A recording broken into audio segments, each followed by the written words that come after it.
Bonjour à tous et bienvenue dans le MAG sur Sensation. Dans une époque où le numérique est omniprésent dans nos vies, les intelligences artificielles sont-elles arrivées depuis peu de temps, mais ont modifié beaucoup de choses, et également dans le monde hospitalier et les blocs opératoires. Pour en parler, je reçois Clément Cormy. Clément, bonjour. Bonjour.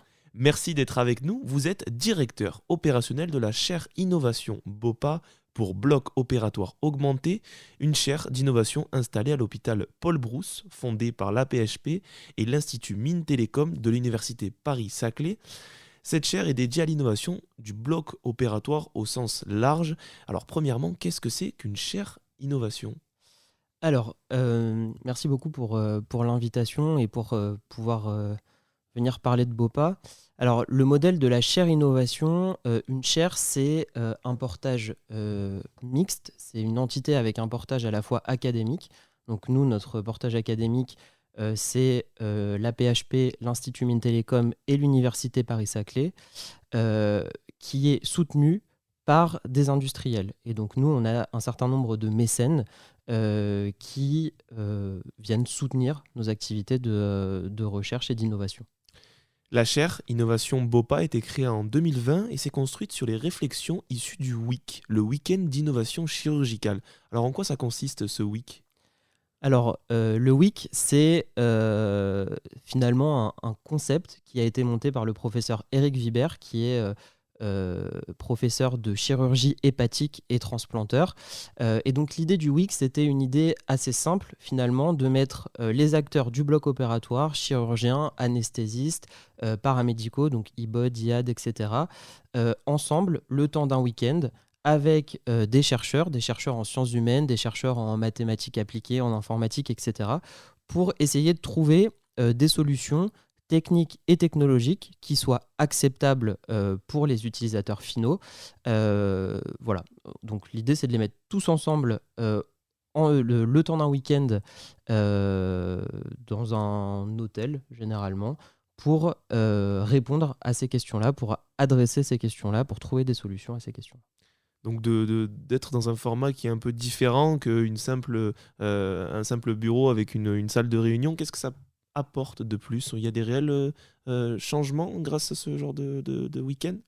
Alors tout à fait. Par rapport à des réunions qui sont planifiées, organisées, des meetings sur lesquels vous avez une heure ou deux pour avancer sur un sujet, le format du week, c'est vraiment un format qui vous permet d'avoir des discussions formelles avec des temps d'atelier, des temps de conférence, mais aussi des temps informels, puisque vous passez le week-end ensemble, donc vous vous retrouvez pour les repas, vous vous retrouvez pour des activités un peu de team building, etc. Et donc ce format-là, ce format week, c'est vraiment quelque chose qui vous permet ça, qui vous permet d'avoir des discussions informelles, de faire des points, d'avoir parfois d'aborder des idées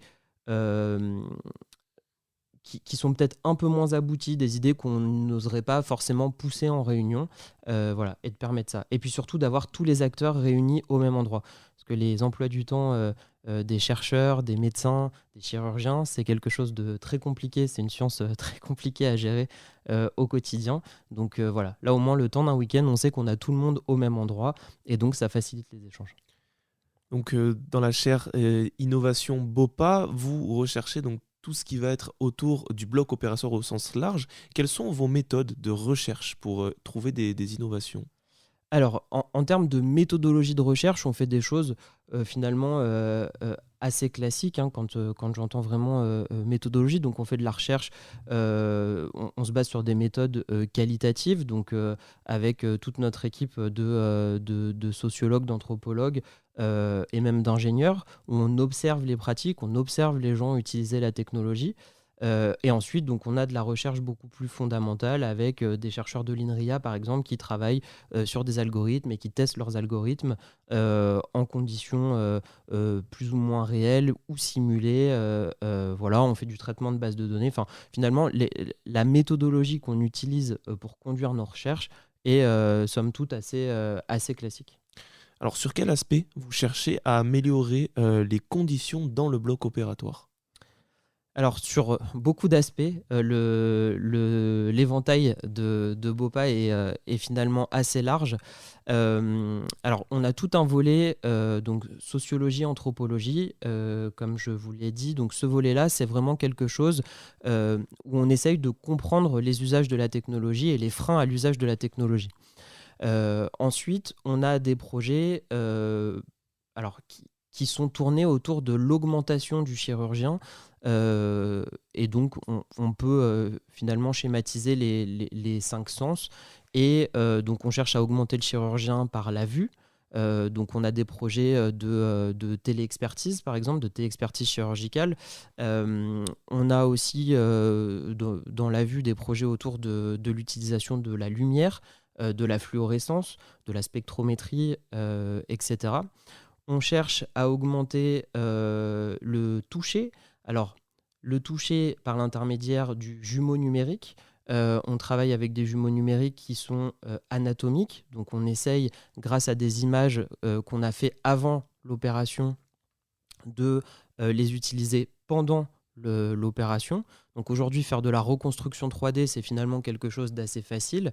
Mais nous, ce qu'on a besoin, c'est d'avoir de la reconstruction 3D qui se déforme en temps réel, comme l'organe véritable se déforme. Et ça, c'est le challenge technologique. On a des jumeaux hémodynamiques aussi, des jumeaux numériques hémodynamiques, où là, on essaye par exemple de prévoir les modifications hémodynamiques qui sont secondaires à la chirurgie. Et peut-être un dernier exemple qui est donc l'acquisition de données massives au bloc opératoire, où on a des projets où on filme en continu ce qui se passe à l'intérieur du bloc opératoire. On a de la captation audio-vidéo et de la captation de données physiologiques des acteurs du bloc opératoire.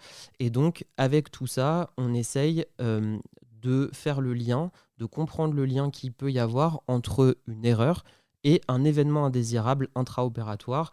Donc, une erreur, c'est par exemple une faute d'inattention. Donc, il y a des classifications qui existent sur ces erreurs. Une faute d'inattention d'un chirurgien, évidemment, ça ne va pas toujours conduire à un saignement ou à un événement indésirable, etc.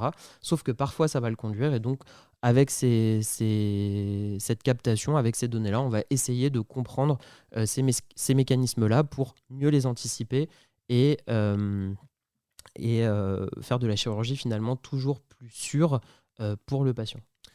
Les intelligences sont arrivées il y a peu de temps en soi, mais ont déjà modifié énormément de professions ou ont certainement sont amenées à les modifier.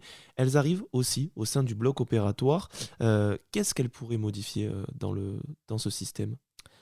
Alors, beaucoup de choses, et justement on travaille à essayer de comprendre à quel endroit les intelligences artificielles peuvent être utilisées. Alors il y a énormément de types d'intelligence artificielle différentes. Celle que tout le monde connaît, c'est ChatGPT et l'intelligence artificielle générative. Donc là, on essaye de voir dans quelle mesure ça pourrait servir, par exemple, à la production d'un compte-rendu opératoire, d'un compte-rendu de consultation ou d'hospitalisation. Ensuite, on a d'autres modèles d'intelligence artificielle. Tout à l'heure, je vous parlais du jumeau numérique. C'est finalement des algorithmes d'intelligence artificielle qui vont essayer de prévoir la manière dont l'organe va bouger avant qu'on le fasse bouger pour de vrai, et donc la localisation des structures, etc. Donc, effectivement, elles sont partout, elles ont plein de formes, mais ce qu'il est important de souligner, je pense, c'est de dire que aujourd'hui, ça ne remplace pas un médecin, et je pense que ça n'est pas prêt de remplacer un médecin. Est-ce que c'est quand même une bonne chose d'inclure l'intelligence artificielle dans la médecine ? Alors oui, pour moi, tout à fait. Aujourd'hui, les études, quand on regarde par exemple PubMed, qui est la base où sont recensées toutes les études cliniques, tous les articles publiés en médecine, le nombre de nouveaux articles tous les jours est impressionnant. Donc, il y a factuellement personne qui est capable d'emmagasiner toute cette nouvelle connaissance de manière suffisamment rapide et de suffisamment fine pour pouvoir la réutiliser. Donc voilà, je pense à titre personnel que pour se tenir à jour, par exemple, l'intelligence artificielle et donc justement, elle peut être générative, puisque à partir de toutes ces nouvelles connaissances, elle pourrait construire des résumés, par exemple, et donc lire un résumé, c'est pas la même chose que lire un article qui fait 12 pages. Pareil, en imagerie, en anatomopathologie, c'est des choses qui, pour faire de l'aide au diagnostic et donc pour guider les radiologues, pour guider les médecins anatomopathologistes, c'est des choses qui sont aujourd'hui en voie de développement, de plus en plus à se développer, mais qui ne sont pas prêtes, encore une fois, à remplacer les médecins. Ça vient plutôt en support du médecin. Et un dernier exemple qui peut être au niveau organisationnel. Et donc ça peut vous aider à optimiser les flux, par exemple, au sein du bloc opératoire. Merci beaucoup Clément d'avoir accepté notre invitation sur Sensation. Merci à l'ISCPA de nous avoir accueillis dans ses locaux. Vous pouvez retrouver cette émission en podcast audio et vidéo sur notre site et notre application Radio Sensation.